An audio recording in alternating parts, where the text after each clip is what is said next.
നമസ്കാരം മക്കളെ.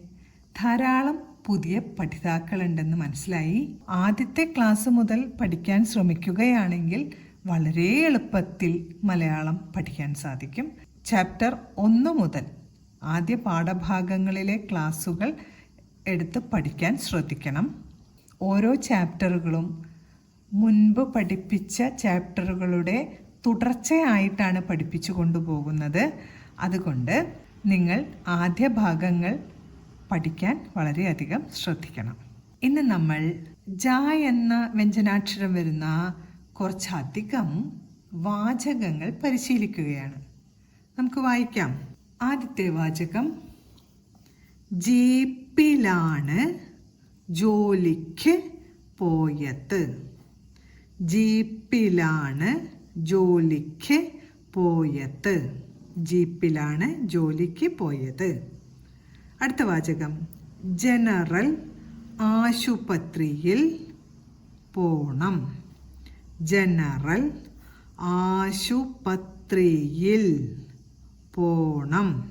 ജനറൽ ആശുപത്രിയിൽ പോണം.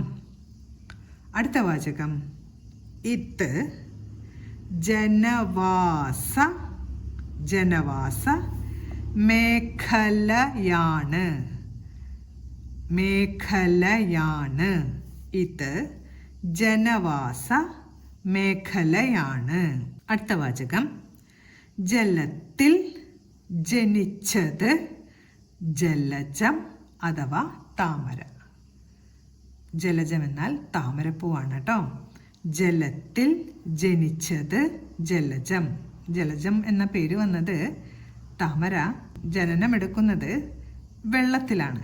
അതുകൊണ്ടാണ് ജലജം എന്ന പേര് താമരയ്ക്ക് വന്നത്.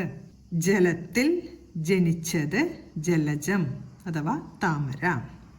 അടുത്തത്, ജഗത്ത് എന്നാൽ ലോകം.